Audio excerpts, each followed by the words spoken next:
어느 날 제자가 물었습니다. 부처님, 제 마음은 왜 늘 괴롭기만 합니까? 아침에 일어나면 가슴부터 답답하고 밤에 잠자리에 들 때까지 마음이 편할 날이 없습니다. 부처님은 조용히 미소를 지으며 말씀하셨습니다. 괴로움도 마음의 습관일 뿐이다. 익숙해져서 괴로운 줄도 모르고 반복하는 것이다. 마치 물이 늘 같은 길로 흘러 그 길만이 강이라고 착각하는 것처럼. 제자는 고개를 갸웃하며 다시 물었습니다. 그럼 부처님, 어떻게 하면 이 괴로운 마음이 습관에서 벗어날 수 있습니까? 먼저 그것이 습관임을 알아차리는 것이다. 알아차림이 있으면 변화가 시작된다. 혹시 당신도 괴로움에 익숙해진 마음을 품고 계신가요? 매일 아침 눈을 뜨는 순간부터 가슴에 무언가 돌덩이가 올려진 것 같은 느낌이 드시나요? 한숨부터 내쉬게 되고 침대에서 일어나는 것조차 힘겨워집니다.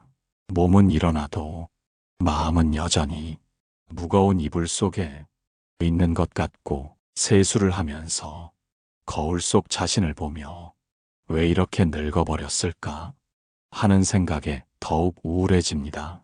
아침 설거지를 하면서도 오늘도 똑같은 일상, 똑같은 반복이라는 생각이 먼저 앞서고 남편이 말을 걸어와도 응, 알았어 하며 건성으로 대답하게 됩니다. 내가 언제부터 이렇게 무기력해졌을까 하는 자책이 따라오죠. 이것이 바로 불교에서 말하는 업장입니다. 과거에 쌓인 무수한 괴로운 경험들이 마음의 습관으로 자리 잡아 새로운 아침마저 무겁게 만드는 것입니다. 남편에게, 자식에게, 세상에게 섭섭한 감정이 자꾸만 떠오르고 왜 나만 이런 삶을 살아야 하나는 생각이 자주 드시나요? 친구들이 모임에서 행복한 얘기를 할 때면 억지로 웃으며 나도 별일 없어. 하지만 속으로는 내 얘기는 왜 이렇게 초라할까 하고 움츠러들고 허전함과 외로움이 밀려옵니다. 다른 사람들이 행복한 일상을 보며 왜 나만 이렇게 사는 걸까 하는 비교의식에 빠져들고 밤늦게 혼자 뒤척이면서 내가 뭘 잘못했나, 내 인생은 왜 이렇게 됐나 하며 자책하게 됩니다. 이것이 불교에서 말하는 번뇌입니다. 마음을 어지럽히고 괴롭게 만드는 모든 정신적 작용을 가리키는 말이죠. 특히 진, 즉 화와 섭섭함이 감정이 마음 깊숙이 뿌리내린 상태입니다. 그런데 말입니다. 이런 감정들 이미 몸과 마음에 습관처럼 새겨진 것일 수 있습니다. 불교에서는 이를 업습이라고 합니다. 오랫동안 반복된 행동과 생각이 마음의 깊은 습관의 길을 내어 자동적으로 그 길을 따라 흘러가게 되는 것이죠. 괴로움에 자주 머물다 보면 우리 마음은 그것이 편안한 자리인 줄 압니다. 마치 낡은 신발이 발에 맞지 않아도 익숙해서 계속 신게 되는 것처럼 그 익숙한 괴로움이 진짜 나인 것처럼 느껴지기도 하죠. 부처님은 이렇게 말씀하셨습니다. 괴로움도 익숙하면 벗어나지 못한다. 벗어나고 싶다면 마음의 방향을 바꾸어야 한다. 강물도 새로운 길을 내어주면 그 길로 흐르는 법이다. 이때 한 제자가 물었습니다. 부처님, 그럼 어떻게 마음이 방향을 바꿀 수 있습니까? 벌써 60년을 이렇게 살아왔는데. 부처님은 나뭇가지 하나를 집어들며 말씀하셨습니다. 이 가지를 보아라. 한쪽으로만 구부러져 있지만 조금씩 반대 방향으로 힘을 가하면 서서히 곧게 펼 수 있다. 마음도 마찬가지이다. 부처님은 말씀하셨습니다. 습관이 괴로움을 부르고 괴로움은 다시 습관을 만든다. 이것이 바로 연기의 법칙이다. 연기란 모든 것이 원인과 조건에 의해 서로 연결되어 생겨난다는 불교의 근본 교리입니다. 마치 물레방아가 돌고 도는 것처럼 우리는 괴로운 생각을 하고 그 생각이 괴로운 감정을 불러오고 그 감정이 또 괴로운 행동을 불러오고 그 행동이 또 괴로운 생각을 불러오는 악순환을 반복합니다. 이때 한 제자가 절망적인 목소리로 물었습니다. 부처님, 그럼 우리는 평생 이 굴레에서 벗어날 수 없는 겁니까? 부처님은 연못에 핀 연꽃을 가리키며 말씀하셨습니다. 저 연꽃을 보아라. 진흙 속에서 자라났지만 진흙에 물들지 않고 아름답게 피어났다. 괴로움의 진흙 속에서도 깨달음의 연꽃을 피울 수 있다. 지금 잠깐 마음을 조용히 하고 깊이 들여다보세요. 지금 나의 괴로움은 어디에서부터 시작되었을까요? 혹시 어릴 때부터 부모님께 넌 왜 이렇게 못하니? 누구는 얼마나 잘하는데? 하는 말을 자주 들으셨나요? 혹은 결혼 후 시댁에서 며느리는 이래야 하는 거야 하는 말에 나는 늘 뒷순이야 하는 마음이 자리 잡으셨나요? 아니면 자식들이 어릴 때 엄마는 우리를 위해서만 살아 하며 자신을 희생해 오다가 이제는 내 인생은 어디에 있나 하는 허무감에 빠져 계신가요? 부처님은 제자 아난다에게 이렇게 말씀하셨습니다. 과거의 상처가 오늘의 괴로움을 만들지만 그 괴로움을 계속 붙잡고 있는 것은 지금의 나이다. 과거는 이미 지났고 현재만이 실제한다. 아난다는 울먹이며 물었습니다. 부처님, 그럼 과거의 상처는 어떻게 해야 합니까? 없었던 일로 할 수는 없지 않습니까? 부처님은 아난다의 손을 잡고 따뜻하게 말씀하셨습니다. 상처를 부정하지 말고 그것을 지혜의 스승으로 삼아라. 상처 때문에 다른 사람의 아픔을 이해할 수 있게 되고 그것이 바로 자비의 시작이니라. 불교에서 자비란 단순한 동정심이 아닙니다. 자신의 고통을 통해 다른 존재들의 고통을 이해하고 함께 해결하려는 지혜로운 마음을 말합니다. 당신의 괴로움도 그저 무의미한 고통이 아닙니다. 그것은 당신을 더 깊이 있는 인간으로 만들고 다른 사람들이 마음을 이해할 수 있게 해주는 소중한 경험입니다. 해시태그 성찰 유도 E- 되새김질의 패턴 알아차리기. 혹시 나도 모르게 그 괴로움을 되새김질하고 있지는 않나요? 남편이 조금만 늦게 들어와도 또 나를 무시하는구나 하고 생각하고 자식이 안부 전화를 안 하면 나는 필요 없는 사람이구나 하며 서운해하고 친구가 먼저 연락하지 않으면 나만 외로운가 봐 하며 속상해하고 몸이 조금만 아파도 나이 드니까 이것저것 다 아프네 하며 체념하고 거울을 볼 때마다 늙었다 못생겨졌다 하며 한숨 쉽니다. 이 모든 것이 괴로운 해석을 습관처럼 반복하는 겁니다. 불교에서는 이를 망상이라고 합니다. 실제와 다른 잘못된 생각에 사로잡혀 있는 상태를 말하죠. 부처님께서 한 비구에게 말씀하신 이야기가 있습니다. 그 비구는 매일 탁발을 나가며 사람들이 나를 무시한다. 나는 존경받지 못한다. 하며 괴로워했습니다. 부처님은 그 비구를 불러 물었습니다. 너는 사람들의 마음속을 들여다볼 수 있느냐? 아닙니다, 부처님. 그럼 어찌 그들이 너를 무시한다고 단정하느냐? 네가 보는 것은 그들의 마음이 아니라 내 마음의 두려움일 뿐이다. 부처님은 계속해서 말씀하셨습니다. 세상은 네가 보는 대로 보이는 것이다. 괴로운 마음으로 보면 모든 것이 괴롭고 자비로운 마음으로 보면 모든 것이 자비롭다. 부처님은 이렇게 말씀하셨습니다. 마음이 바뀌면 업이 바뀌고 업이 바뀌면 인생도 바뀐다. 모든 변화는 마음의 전환에서 시작된다. 여기서 업이란 우리의 행동과 그 결과를 의미합니다. 선한 마음으로 선한 행동을 하면 선한 결과가 돌아오고 괴로운 마음으로 괴로운 행동을 하면 괴로운 결과가 돌아옵니다. 같은 상황이라도 마음의 렌즈를 바꾸어 보면 전혀 다른 세상이 보입니다.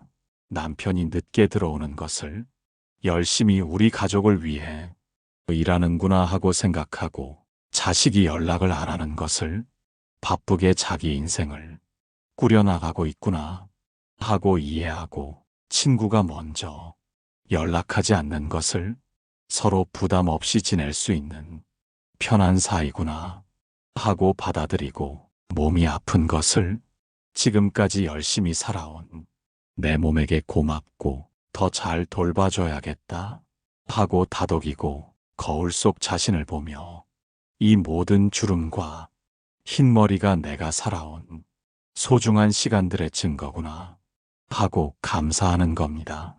이때 한 제자가 의구심을 표하며 물었습니다. 부처님, 그렇게 생각하는 것이 현실을 외면하는 자기기만이 아닙니까? 부처님은 하늘을 가리키며 답하셨습니다. 저 하늘을 보아라. 구름이 끼면 어둡게 보이고 구름이 걷히면 맑게 보인다. 하지만 하늘 자체는 언제나 맑고 광활하다. 진실은 하나이지만 보는 관점에 따라 다르게 보일 뿐이다. 이제는 그 마음의 길을 바꿔야 할 때 아닐까요? 60년, 70년을 그 괴로운 길로 걸어오셨다면 이제는 새로운 길을 내실 때입니다. 하지만 변화가 쉽지 않다는 것 잘 알고 있습니다. 오랫동안 굳어진 습관을 바꾼다는 것은 정말 어려운 일이죠. 부처님은 말씀하셨습니다. 길은 걸어야 생긴다. 새로운 길은 새로운 발걸음으로만 만들어진다. 한 걸음 한 걸음이 모여서 천리길이 되는 것이다. 이 말씀과 관련된 아름다운 이야기가 있습니다. 어느 날 한 노인이 부처님을 찾아와 이렇게 호소했습니다. 부처님, 저는 이미 80세가 되었습니다. 지금까지 화내고 원망하며 살아왔는데 이제 와서 마음을 바꿀 수 있을까요? 부처님은 그 노인의 손을 따뜻하게 잡으며 말씀하셨습니다. 나이는 숫자에 불과하다. 진짜 나이는 마음의 나이이다. 지금 이 순간 새로운 마음을 내면 지금이 바로 새로운 인생의 시작이다. 노인은 눈물을 흘리며 물었습니다. 그럼 어떻게 시작해야 합니까? 아침에 눈을 뜨면 오늘은 무슨 좋은 일이 있을까 하고 생각해 보거라. 작은 기대 하나가 하루를 바꾸고 바뀐 하루가 인생을 바꾼다. 커피 한 잔을 마시며 향이 참 좋다 하고 감사해 보세요. 밥을 먹으며 맛있게 먹을 수 있어서 감사하다 하고 마음으로 말해 보세요. 길을 걸으며 발이 아프지 않고 걸을 수 있어서 고맙다 하고 생각해 보세요. 이 모든 것이 선업을 쌓는 것입니다. 좋은 생각, 좋은 말, 좋은 행동이 쌓이면 좋은 결과가 따라옵니다. 그렇다면 일상에서 어떻게 시작할까요? 불교에서 제시하는 구체적인 방법들을 소개해 드리겠습니다.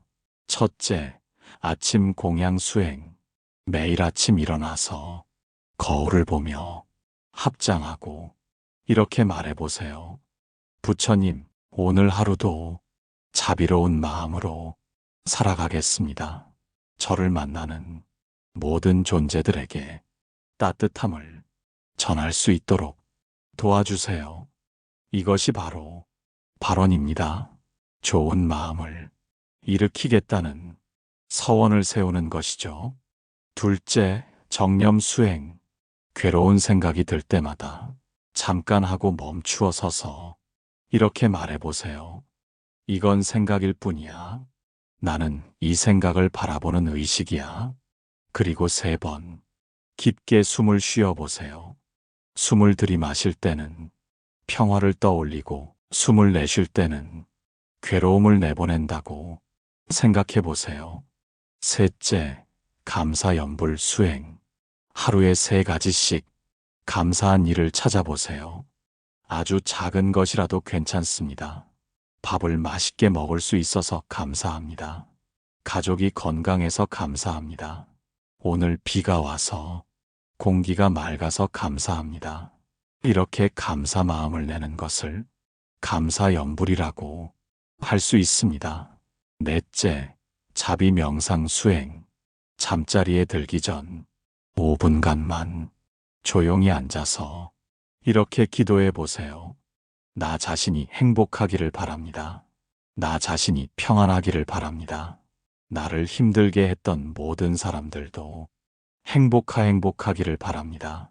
모든 생명체가 괴로움에서 벗어나 평안하기를 바랍니다. 이것이 바로 자비관 수행입니다. 자신을 사랑하는 마음에서 시작해서 점차 그 사랑을 모든 존재로 확장해 나가는 수행법입니다. 다섯째, 참회정진 수행. 지나간 하루를 돌아보며 괴로운 마음을 냈던 순간들을 떠올려 보세요. 오늘 화를 낸 것을 참회합니다. 원망한 것을 참회합니다. 남을 비교한 것을 참회합니다. 하지만 자책하지는 말고 내일은 더 나은 마음으로 살겠습니다. 하며 새로운 다짐을 해보세요. 이것이 참회의 진정한 의미입니다. 자신을 미워하는 것이 아니라 잘못을 인정하고 더 나아지려는 의지를 다지는 것이죠. 부처님의 위로와 격려 말씀. 부처님께서 괴로움에 시달리는 많은 제자들에게 해주신 말씀들을 소개해드리겠습니다. 한 제자가 절망에 빠져 부처님께 말했습니다. 부처님, 저는 너무 오래 괴로워했습니다. 이제는 바뀔 수 있다는 희망도 없습니다. 부처님은 그 제자를 따뜻하게 안으며 말씀하셨습니다. 괴로워한 시간이 길다고 해서 깨달음의 시간도 오래 걸리는 것은 아니다.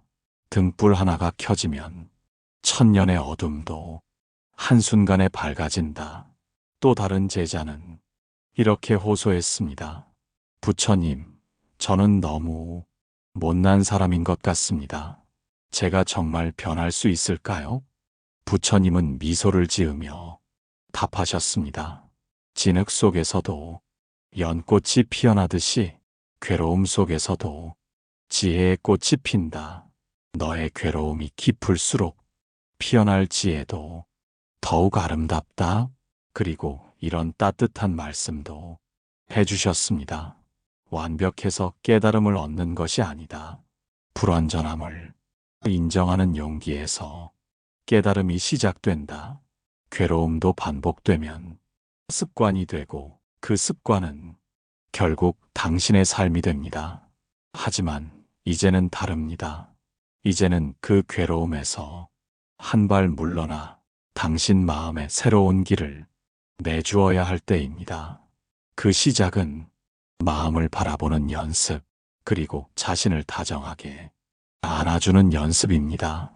60년, 70년을 괴로움의 길을 걸어왔다고 해서 앞으로도 그 길만 걸어야 하는 것은 아닙니다. 지금 이 순간 새로운 선택을 하면 바로 지금부터 새로운 인생이 시작됩니다. 부처님은 제자들에게 마지막으로 이렇게 당부하셨습니다.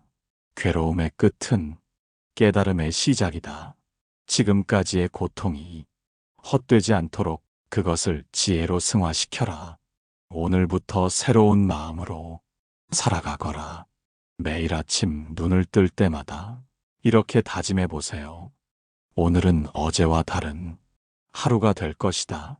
오늘은 새로운 마음으로 새로운 선택을 하며 새로운 나를 만들어갈 것이다. 당신의 괴로움이 당신을 정의하지 않습니다. 당신은 그 괴로움보다 훨씬 크고 넓고 아름다운 존재입니다. 당신도 오늘부터 괴로운 습관 대신 평화로운 습관을 하나씩 만들어 가시길 바랍니다. 자비로운 말 한마디, 감사한 마음 하나, 미소 한 번이 모여서 완전히 새로운 당신의 인생을 만들어 갈 것입니다. 구독, 좋아요 눌러서 부처님의 자비로운 가피가 항상 당신과 함께 하기를 기원합니다. 나무 아미타불 관세음보살